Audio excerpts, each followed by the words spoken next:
Abbiamo parlato della rabbia, una malattia che ancora oggi fa molta paura e che era collegata all'acqua.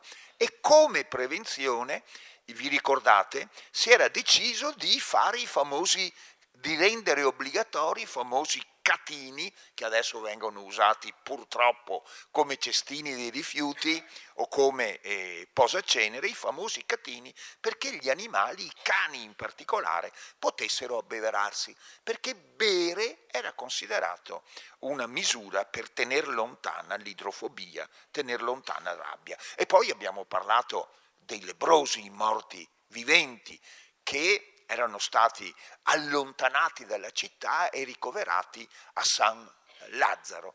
Ma abbiamo anche detto che la lebbra lentamente svanisce. Nel 1500 non c'erano più casi notevoli di lebbra in Venezia, ma va via una malattia e ne abbiamo visto arrivare un'altra. Vi ricordate quale? La sifilide. Il nome è stato inventato dal medico veronese Gerolamo Fracastoro, che si è inventato il personaggio di Sifilo. Vi ricordate il superfigo che si vantava di avere più donne, di aver avuto più donne di Apollo? E Apollo si era vendicato dandogli questa nuova malattia che lo aveva sfigurato, ed era contagiosissima. Era una malattia, abbiamo detto, di cui ci si vergognava, perché si manifestava sull'apparato genitale, per cui era sempre il male dei altri, mai il male proprio.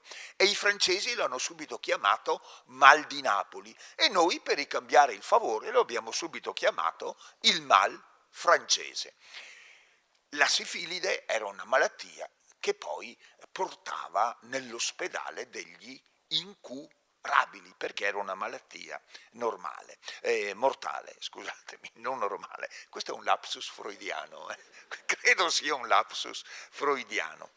Stasera siamo in vena di allegria e parliamo ancora di malattie. Parliamo di un'altra malattia. Vi porto in un angolo di Venezia che forse non conoscete. Siamo vicini a San Francesco della Vigna, tra la chiesa di l'ex chiesa di Santa Giustina e la chiesa di San Lorenzo. Vi porto in sottoportego di Corte Nuova. Sapete che Venezia è tutta lastricata di masegni, di trachite dei Colli Ugani, che è grigia, però in questo sottoportico c'è un masegno, un macigno rosso. Come mai? La storia è questa. Siamo nel 1630 e una certa Giovanna, una specie di mistica, vede la Madonna che le chiede di realizzare un quadro e di metterlo nel sottoportico.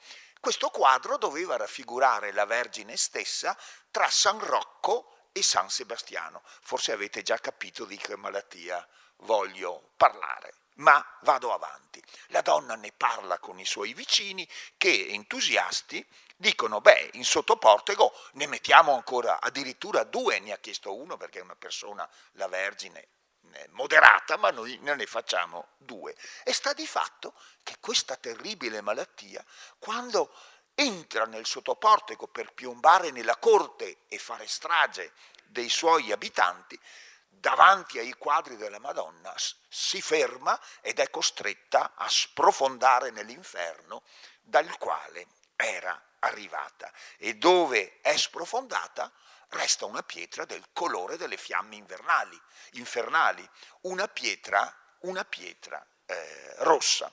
Di che malattia stiamo parlando? Beh, se entrate in sottoportico c'è anche una lapide che così recita: fuggi, ne pensi di entrar pesteria, questa corte è benedetta da Maria. Avete indovinato? Stasera parliamo di peste, siete intelligenti.